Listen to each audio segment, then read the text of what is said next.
ओम शांति। 8 मई 2024 के ईश्वरीय महावाक्य हैं आज के मधुर मुरली का सार।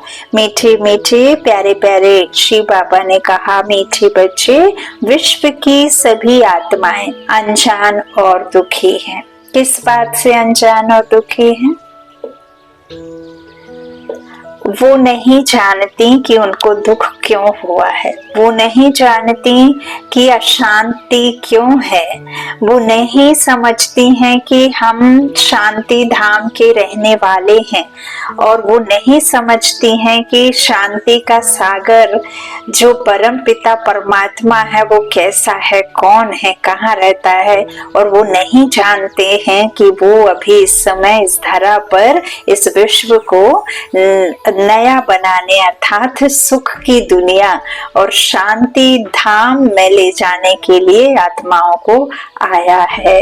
तो वो मुक्ति जीवन मुक्ति दाता बाप शांति का सागर इस संसार में शांति करने के लिए, तमो प्रधान से सतो प्रधान करने के लिए वो पतित पावन बाप आ चुका है। तो बाबा कहते हैं, मीठे बच्चे, विश्व की सभी आत्माएं अनजान और दुखी हैं। आप उन पर उपकार करो, बाप का परिचय देकर खुशी में लाओ, उनकी आंखें खोलो। प्रश्न है, किसी भी सेंटर की वृद्धि का आधार क्या है? उत्तर में बाबा ने कहा, निस्वार्थ सच्चे दिल की सेवा। तुम्हें सर्विस का सदा शौक रहे तो हुंडी भरती रहेगी। जहाँ पर सर्विस हो सकती है वहाँ प्रबंध करना चाहिए। मांगना किसी से भी नहीं है, मांगने से मरना भला। बाबा कहते हैं, आपे ही हमें क्या करना है, आपे ही सब कुछ आएगा। तुम बाहर वालों की तरह चंदा इकट्ठा नहीं कर सकते, मांगने से सेंटर जोड़ नहीं भरेगा, इसलिए बिगर मांगे सेंटर को जमाओ। देखो, बाबा ने कहा है तन मन धन से सेवा करना। तो जिसके पास में तन है तन से सेवा करो, जिसके पास मन है मन से सेवा करो, जिसके पास है धन धन से सेवा करो। कई संस्थाएं जो चलती हैं सिर्फ और सिर्फ चंदा इकट्ठा करने से, डोनेशन से, इन सब से चलती हैं। अब बाबा तो खुद भगवान दाता है, अब वो दाता कैसे चला रहा है, ये बहुत सारे मनुष्य आत्माओं के मन में प्रश्न उठता है कि ये संस्था भी होना हो चंदा से या ऐसे ही चलती होगी। बाबा कहते हैं, मेरे बाबा के जो बच्चे हैं, दादा के बच्चे, वो खुद ही देने वाला है, तो वो मांगता कभी नहीं, चंदा से नहीं है। जो हमारे बड़े बड़े इतने बड़े बड़े शांति धाम में हॉस्पिटल बने हुए हैं, मधुबन में इतना कुछ बना हुआ है, वो सब बाबा के बच्चों के हर रोज की कमाई का एक एक रुपया जमा होता है, उससे है।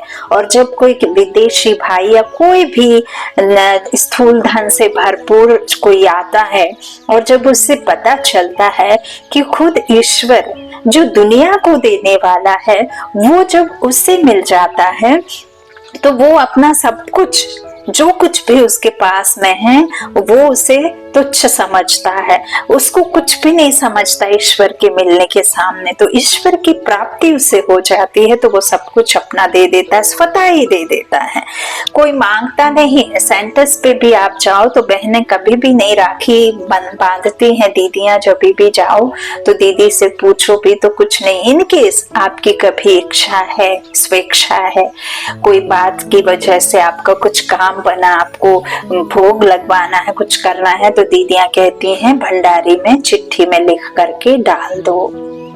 हाथ में कभी दीदियां नहीं लेती हैं। तो बाबा के बच्चों को किसी के चंदा की या किसी भी प्रकार की मांगने की दरकार नहीं है, क्योंकि वो खुद दाता है, वो खुद निमित्त बना करके वहां पर भरपूर भंडारे भरे रहते हैं। कभी भी खाली होना नहीं है और कभी मांगने की दरकार नहीं है। तो बाबा कहते हैं, मांगने से मरना भला, आप ही सब कुछ आएगा, तुम बाहर वालों की तरह चंदा इकट्ठा नहीं कर सकते। मांगने से सेंटर जोड़ नहीं नहीं भरेगा, इसलिए बिगर मांगे सेंटर को जमाओ। ओम शांति। रूहानी बच्चे यहाँ बैठे हैं, बुद्धि में यह ज्ञान है कैसे शुरू में हम ऊपर से आते हैं, है ना, कि आत्मा कैसे आती है। सतयुगी आत्मा कौन से वस्त्र पहनती है, पावन तन, पुण्य आत्मा, है ना, पावन दुनिया, कैसे देवी देवता बन आती है। तो जैसे विष्णु अवतरण का एक खेल दिखलाते हैं, विमान पर बैठकर फिर नीचे आते हैं। अभी तुम बच्चे समझते हो अवतार आदि जो कुछ दिखलाते हैं वह सब रॉन्ग है। अभी तुम समझते हो हम आत्मा असल में कहाँ के रहने वाले हैं, कैसे ऊपर से फिर यहाँ आते हैं, कैसे 84 जन्मों का पाठ बजाते पतित बनते हैं, अभी फिर बाप पवित्र बनाते हैं। यह तो जरूर तुम स्टूडेंट्स की बुद्धि में होना चाहिए। 84 का चक्र हम कैसे लगाते हैं, है ना। देखो आपको इस संसार में, इस साकार दुनिया में जहाँ हम स्थूल नेत्रों से जो दुनिया देख पाते हैं, ये बाबा ने 3rd फ्लोर कहा ना, शांति धाम से आते हैं तो वो भी अपने नंबरवार आते हैं। कौन से धर्म की कब के सही आना है, सबका अपना अपना ड्रामा में पार्ट है, तो वो उस हिसाब से आते हैं। तो बाबा के जो ब्राह्मण बच्चे हैं वो तो आदि में आते हैं, है ना, और जो बाकी बच्चे रहते हैं वो सेकंड उसमें आ जाते हैं, है ना, त्रेता युग में। तो बाबा कहते हैं इस शरीर को आपने माँ के गर्भ में पाया है, लेकिन आप माँ के गर्भ में आत्मा का आना कब होता है, कहाँ से आती है आत्मा, आती है परम धाम से, तो आती है, यहाँ रहती नहीं है ना।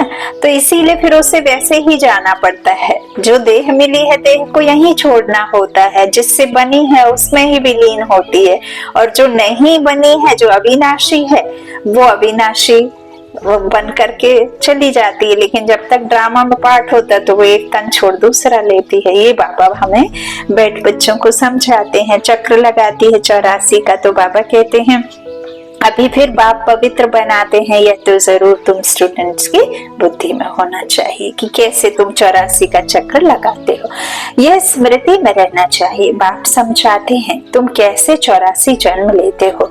कल्प की आयु को लंबा चौड़ा टाइम देने कारण इतनी सहज बात भी मनुष्य समझते नहीं, इसलिए ब्लाइंड फेथ कहा जाता है। जो भी और धर्म है वह कैसे स्थापन होते हैं यह भी तुम्हारी बुद्धि में है। तुम जानते हो पुनर्जन्म लेते लेते पाठ बजाते बजाते अभी अंत में आकर पहुंचे हैं, अब फिर वापस जाते हैं। यह नॉलेज तुम बच्चों को ही है, दुनिया में और कोई भी यह नॉलेज नहीं जानते हैं। कहते भी हैं 5000 वर्ष पहले पैराडाइज था, परंतु वह क्या था यह नहीं जानते हैं। जरूर आदि सनातन देवी देवताओं का राज्य था, परंतु यह बिल्कुल नहीं जानते। तुम समझते हो हम भी पहले कुछ नहीं जानते थे। और धर्म वाले ऐसे थोड़े ही हैं कि अपने धर्म स्थापक को नहीं जानते। तुम अभी जानकर नॉलेजफुल बने हो, बाकी सारी दुनिया अनजान है। हम कितने समझदार बने थे, फिर अब बेसमझ बने हैं, बेसमझ अनजान हो गए हैं। मनुष्य होकर अथवा एक्टिव होकर हम नहीं जानते थे। नॉलेज का प्रभाव देखो कैसा है, यह तुम ही जानते हो। तो बच्चों को अंदर में कितना गदगद होना चाहिए, जब धारणा हो तभी अंदर में वो खुशी आए। तुम जानते हो हम शुरू में कैसे आए, फिर कैसे शूद्र कुल से ब्राह्मण कुल में ट्रांसफर हुए। यह सृष्टि का चक्र कैसे फिरता है सो तुम्हारे सिवाय दुनिया में कोई भी जानता नहीं है। बाबा कहते हैं अंदर में यह ज्ञान डांस होना चाहिए, अतीन्द्रिय सुख का अनुभव होना चाहिए, बाबा के मिलने की खुशी होनी चाहिए, आत्मा पर गर्व होना चाहिए, है ना, देह पर नहीं आत्मा पर। तो बाबा हमको कितनी वंडरफुल नॉलेज देते हैं, जिस नॉलेज से हम अपना वर्षा पाते हैं। लिखा हुआ भी है इस राजयोग से मैं तुमको राजाओं का राजा बनाता हूँ, परंतु कुछ समझ में नहीं आता था। अभी बुद्धि में सारा राज आ गया है, हम शूद्र से अब सो ब्राह्मण बनते हैं, यह मंत्र भी बुद्धि में है। हम सो ब्राह्मण फिर देवता बनेंगे, फिर हम उतरते उतरते नीचे आते हैं, कितना पुनर्जन्म लेते चक्र लगाते हैं। यह नॉलेज बुद्धि में रहने कारण खुशी भी रहनी चाहिए। औरों को भी यह नॉलेज कैसे मिले? कितने ख्यालात चलते रहते हैं, कैसे सबको बाप का परिचय दें। तुम ब्राह्मण कितना उपकार करते हो, बाप भी उपकार करते हैं ना।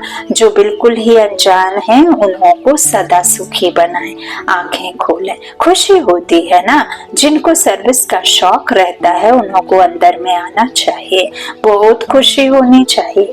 हम आत्माएं कहाँ की रहने वाली हैं, फिर कैसे आती हैं पाठ बजाने, कितने ऊंच बनते हैं, फिर कैसे नीचे आते हैं, फिर रावण राज्य कब शुरू होता है, यह अभी बुद्धि में आया है। भक्ति और ज्ञान रात दिन का फर्क है। शुरू से भक्ति किसने की है? तुम कहेंगे पहले पहले हम आए तो बहुत सुख देखा, फिर हम भक्ति करने लगे। पूज्य और पुजारी में कितना रात दिन का फर्क है। तुम्हारे पास अभी कितना ज्ञान है, खुशी होनी चाहिए ना।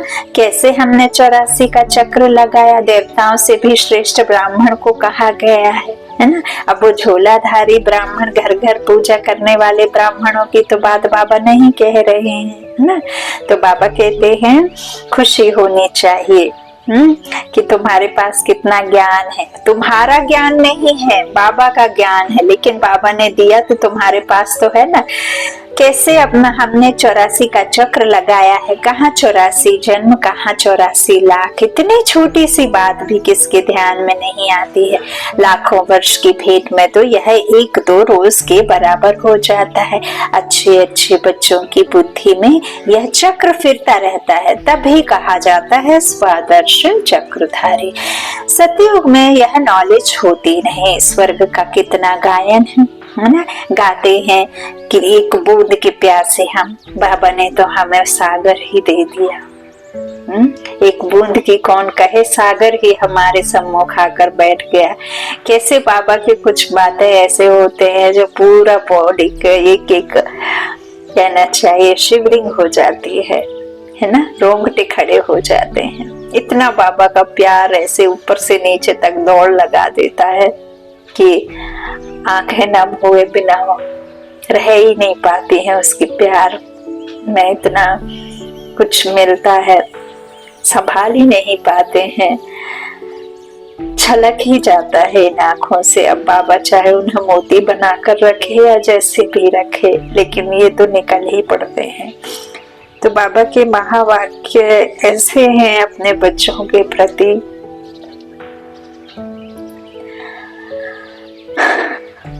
ओ बाबा लव यू, बाबा लव यू, लव यू।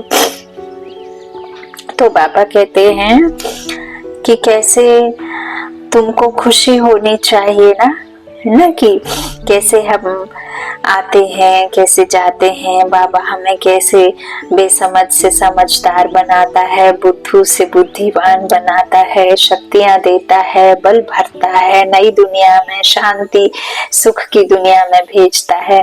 तो बाबा कहते हैं यह नॉलेज होती नहीं। स्वर्ग का कितना गायन है, वहां सिर्फ भारत ही था। जो था वह फिर बनना ही है। ये चक्र है, ये चलता ही है, चलता रहेगा और चला आ रहा है। तो बाहर से तो देखने में कुछ नहीं आता है, साक्षात्कार होता है। तुम जानते हो यह पुरानी दुनिया अब खत्म होनी है, फिर नंबरवार हम नई दुनिया में आएंगे। आत्माएं कैसी आती हैं पाठ बजाने, तो बाबा कहते हैं यह सब भी तुम जानते हो, वह भी तुम समझ गए हो। आत्मा ऐसे कोई ऊपर से उतरती नहीं है जैसे नाटक में दिखाते हैं। आत्मा को तो इन आंखों से कोई देख भी ना सके। आत्मा कैसे आती है, छोटे शरीर में कैसे प्रवेश करती है, बड़ा ही वंडरफुल खेल है। यह पढ़ाई ईश्वरीय है, इसमें दिन रात ख्यालात चलने चाहिए। हम एक बार समझ लेते हैं, जैसे कि देख लेते हैं फिर वर्णन करते हैं। आगे जादू वाले लोग बहुत चीजें निकाल दिखाते थे। बाप को भी जादूगर, सौदागर, रत्नाकर कहते हैं ना। आत्मा में ही सारा ज्ञान ठहरता है, आत्मा ही ज्ञान सागर है। भल कहते हैं परमात्मा ज्ञान का सागर है, परंतु वह कौन है, कैसे वह जादूगर है, यह किसको भी पता नहीं है। आगे तुम भी नहीं समझते थे, अभी बाप आकर देवता बनाते हैं। अंदर में कितनी खुशी होनी चाहिए। एक बाप ही नॉलेजफुल है, हमको पढ़ाते भी हैं। यह सिर्फ तुम बच्चे ही जानते हो। यह दिन रात अंदर में सिमरन चलना चाहिए। यह बेहद के नाटक का नॉलेज सिर्फ एक बाप ही सुना सकते हैं और कोई सुना ना सके। बाबा ने देखा थोड़े ही है, परंतु उसमें सारी नॉलेज। बाप कहते हैं मैं सतयुग त्रेता में तो नहीं आता हूँ, परंतु नॉलेज सारी दुनिया सारी सुनाता हूँ। बाबा भला आते नहीं है, कहते हैं ड्रामा के पार्ट में, लेकिन संगम पर आते हैं अपना कर्तव्य करना, है ना, उनके भी कर्तव्य है ना। तो बाबा कहते हैं मैं सतयुग त्रेता में तो नहीं आता हूँ, परंतु नॉलेज सारी सुनाता हूँ। वंडर लगता है ना, जिसने कभी पाठ ही नहीं लिया वह कैसे बतलाते हैं। बाप कहते हैं मैं कुछ भी देखता नहीं हूँ, ना मैं सतयुग त्रेता में आता हूँ, परंतु मेरे में नॉलेज कितनी अच्छी है जो मैं एक ही बार आकर तुमको सुनाता हूँ। तुमने पाठ बजाया, तुम जानते नहीं हो, और जिसने पाठ ही नहीं बजाया है वह सब जो सुनाते हैं, है ना, कितना वंडरफुल है। तो बाबा कहते वंडर है ना, हम जो पाठधारी हैं हम कुछ नहीं जानते और बाप में कितनी सारी नॉलेज है। बाप कहते हैं मैं थोड़े ही सतयुग त्रेता में आता हूँ, जो तुमको अनुभव सुनाऊं, ड्रामा अनुसार बिगड़ देखे, अनुभव की ये सारी नॉलेज देते हैं। कितना वंडर है, मैं पाठ बजाने आता ही नहीं और तुमको सारा पाठ समझाता हूँ, इसलिए ही मुझे नॉलेजफुल कहते हैं। तो बात कहते हैं अब मीठे मीठे बच्चों, अपनी उन्नति करनी है तो अपने को आत्मा समझो, यह है खेल। तुम फिर भी ऐसे ही खेल करेंगे, देवी देवता बनेंगे, फिर अंत में चक्र लगाए मनुष्य बनेंगे। वंडर खाना चाहिए ना। बाबा में यह नॉलेज कहाँ से आई, उनका तो कोई गुरु भी नहीं है। बाबा कहते हैं ना कि संसार में हर एक का कोई गुरु है, डायरेक्टर क्रिएटर है, लेकिन उस एक के ऊपर कोई भी डायरेक्टर क्रिएटर नहीं है, कोई माता पिता नहीं है, कोई गुरु नहीं है ना। हमारे ऊपर में तो कितना कुछ है। तो बाबा कहते हैं मेरा कोई इस तरह से गुरु आदि कोई नहीं है ना। तो तुम बनेंगे ड्रामा अनुसार, लेकिन उनका तो बाबा कहते हैं कैसे खेल खेल रहे हैं ना, ये दुनिया कैसे, तो यह है खेल, तुम फिर भी ऐसे ही खेलेंगे। उनका तो कोई गुरु भी नहीं है, ड्रामा अनुसार पहले से ही उनमें पार्ट बजाने की नुंद है, इसको कुदरत कहेंगे ना। हर एक बात वंडरफुल है। तो बाप बैठ नई नई बातें समझाते हैं।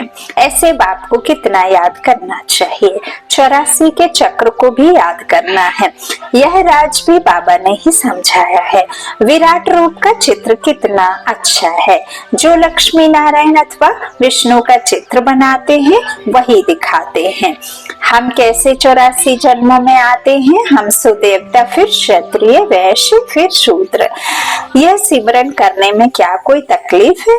बाप है नॉलेजफुल, कोई से पढ़ा थोड़े ही है, ना शास्त्र आदि ही पढ़ा है, बिगर कुछ भी पढ़े, बिगर गुरु किए इतनी सारी नॉलेज बैठ सुनाए, ऐसा तो कभी देखा नहीं।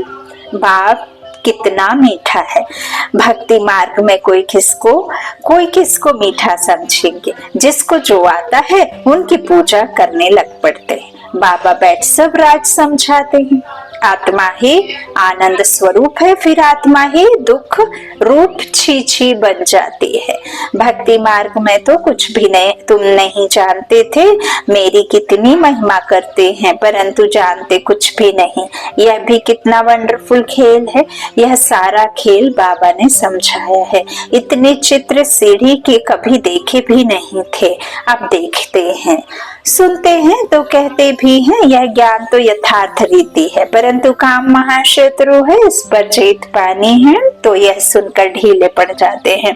तुम कितना समझाते हो समझते ही नहीं, कितनी मेहनत लगती है यह भी जानते हैं। कल्प पहले जिन्होंने समझा था वही समझेंगे। देवी परिवार वाले जितने बनने वाले होंगे उन्हों को ही धारणा होगी।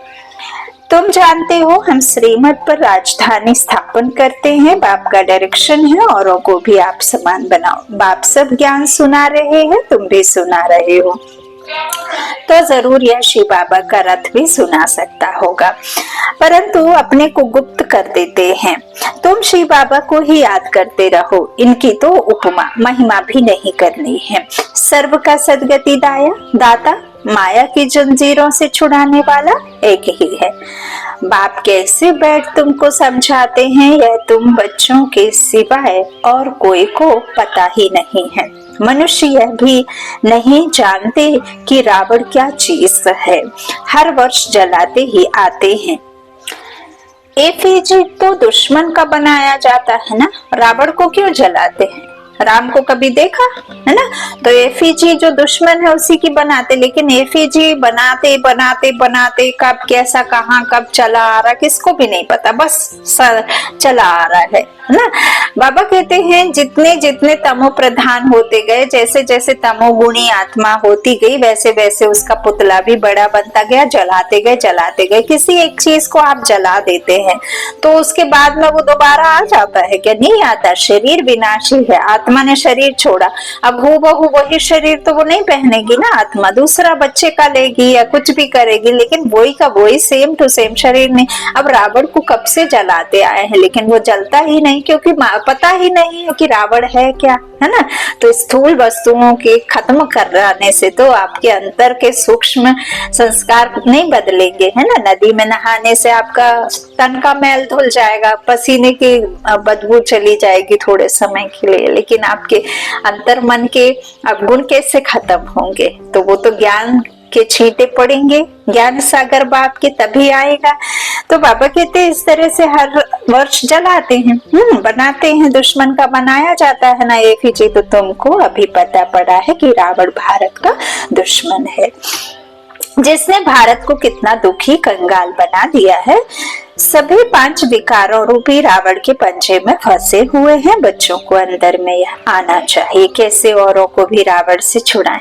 सर्विस हो सकती है तो प्रबंध करना है, सच्चे दिल से निस्वार्थ भाव से सेवा करनी है। यदि आप सच्चे दिल से निस्वार्थ भाव से सेवा करते हैं ना, तो आपकी सेवा इतना इतना इतना अधिक फैलती है ना कि आप कभी इमेजिन नहीं कर सकते। हमने बाबा को 2019 जनवरी या फरवरी में या 2020 में हमने बाबा को चिट्ठी लिखी थी कि बाबा हम सेवा चाहते हैं, आपकी सेवा मुझे, चूंकि मैं ग्रस्त में हूँ, परिवार से हूँ, तो मैं आपकी मुरली चला सकती हूँ या नहीं चला सकती हूँ। अभी भी मेरे पास बाबा को भी लिखी हुई चिट्ठी रखी हुई है।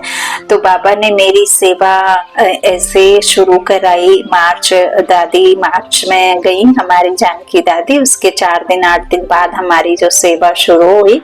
तो देखो 2-3 वर्ष में ही बाबा ने सेवा को इतना फल दे दिया। तो निस्वार्थ भाव से यदि आप सेवा करते हैं तो निसंकोच आप निश्चिंत निश्चय बुद्धि बन करके करिए, तो निश्चिंत रहेंगे और इतना मिलेगा। देखो नीचे वालों से या मनुष्यों से आपको कुछ भी नहीं रखना है कि इनसे मान मिले, सम्मान मिले, कुछ धन मिले, कुछ भी नहीं, लेकिन वो ऊपर वाला जानता है कि मेरे बच्चों को कब कैसे क्या देना है ना। इसमें आपको विश्वास रखना है। तो सेवा निस्वार्थ भाव से सेवा करनी है। बाबा कहते हैं ऐसे बच्चों की हुंडी में सकारता भरता हूँ, ड्रामा में नोंद है, सर्विस का अच्छा चांस है, तो इसमें पूछने का भी नहीं रहता। बाप ने कह दिया है सर्विस करते रहो, मांगो कोई से भी नहीं, मांगने से मरना भला आप ही तुम्हारे पास आ जाएगा। मांगने से सेंटर इतना जोर नहीं भरेगा, बिगर मांगे तुम सेंटर जमाओ, आप ही सब आता रहेगा, उसमें ताकत रहेगा। जैसे बाहर वाले चंदा इकट्ठे करते हैं ऐसे तुमको नहीं करना है। मनुष्य को तो कभी भगवान नहीं कहा जाता, ज्ञान तो है बीज, बीज में है ना ज्ञान। जैसे पेड़ भी लगाते हैं तो पेड़ थोड़ी ज्ञान है, जो बीज अंदर डाला रहता है वो गुप्त, वही उसी में है ना कि कितने टाल डालिए। अब हम नींबू का सीड अंदर जमीन में रखते हैं, आपको पता है कितने समय बाद में उसके पत्ते पुत्ते आएंगे, कितने आएंगे, कितने समय बाद फल देगा, नहीं पता होता, वो बीज ही जानता है। ऐसे ही बाबा कहते हैं ज्ञान तो बीज में है ना, बीज रूप बृहस्पति। तो बाबा चैतन्य सत्य चित्तानंद, तो बाबा कहते हैं ज्ञान तो बीज में, बीज रूप बाप बैठ तुमको ज्ञान देते हैं, बीज ही नॉलेज फुल है ना। अब देखो आत्मा ग्रहण कर रही है लेकिन वह भी तो गुप्त है ना, बीज। तो इस तरह बाबा कहते हैं वह जड़ बीज तो वर्णन कर नहीं सकेंगे, तुम वर्णन करते हो, सब बातों को समझ सकते हो, इस बेहद के झाड़ को कोई भी समझते नहीं है, तुम अनन्य बच्चे जानते हो, नंबरवार पुरुषार्थ अनुसार बाप समझाते हैं, माया भी प्रबल है, कुछ सहन भी करना पड़ता है, कितने कड़े कड़े विकार हैं, अच्छे अच्छे सर्विस करने वालों को चलते चलते ऐसी माया की चमाट लग जाती है, कहते हैं हम तो गिर गए, सीढ़ी ऊपर चढ़ते चढ़ते नीचे गिर पड़ते हैं, तो की कमाई सारी चट हो पड़ती है। दंड तो जरूर मिलना चाहिए, बाप से प्रतिज्ञा करते हैं, ब्लड से भी लिख कर दिया, फिर भी गुम हो गए। बाबा पक्का करने लिए देखते भी हैं, इतनी युक्तियां करते हुए भी फिर दुनिया की तरफ चले जाते हैं। दुनिया तो मैली है ना, सबके मन मैले है ना, मन में मैल है ना, तो मेल नहीं है, कोई भी नहीं चाहता मेल करना, सब मेल करना चाहते हैं, मेल दे दो, है ना।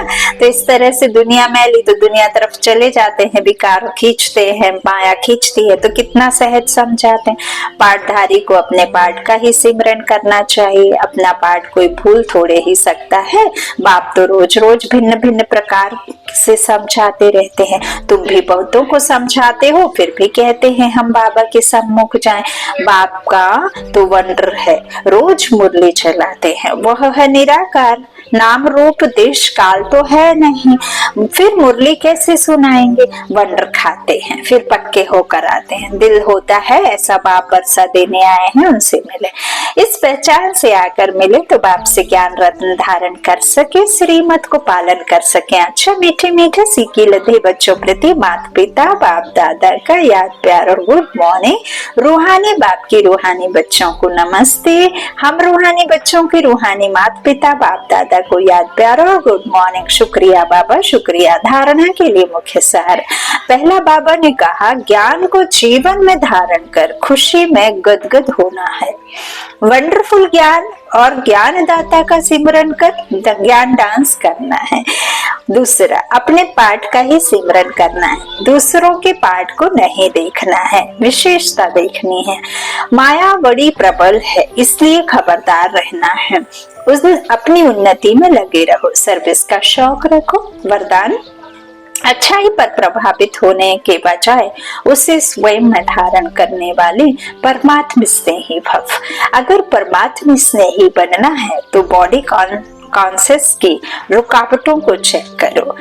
कई बच्चे कहते हैं यह बहुत अच्छा या अच्छी है, इसलिए थोड़ा रहम आता है। कोई का किसी के शरीर से लगाव होता है तो कोई का किसी के गुणों व विशेषताओं से, लेकिन वह विशेषता व गुण देने वाला कौन?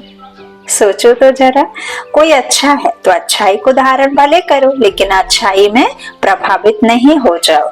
न्यारे और बाप के प्यारे बनो, ऐसे प्यारे अर्थात परमात्मा स्नेही बच्चे सदा सेफ रहते हैं। स्लोगन, साइलेंस की शक्ति इमर्ज करो तो सेवा की गति फास्ट हो जाएगी। साइलेंस की शक्ति इमर्ज करो तो सेवा की गति फास्ट हो जाएगी। साइलेंस का मतलब ये कतई नहीं है कि आप अपने मुख से कुछ नहीं कह रहे हैं तो साइलेंस है ना, किसी से कुछ नहीं कहा, कुछ नहीं बात करी तो साइलेंस नहीं। साइलेंस की पावर अर्थात आपके मन के संकल्पों को आपको ध्यान रखना है, उनको चेक करना है कि आपके मन में किस तरह के विचार उपज रहे हैं, उन विचारों पर आपको कंट्रोल करना है और श्रेष्ठ विचारों को आपके अंदर में चलाना है। अच्छा, ओम शांति।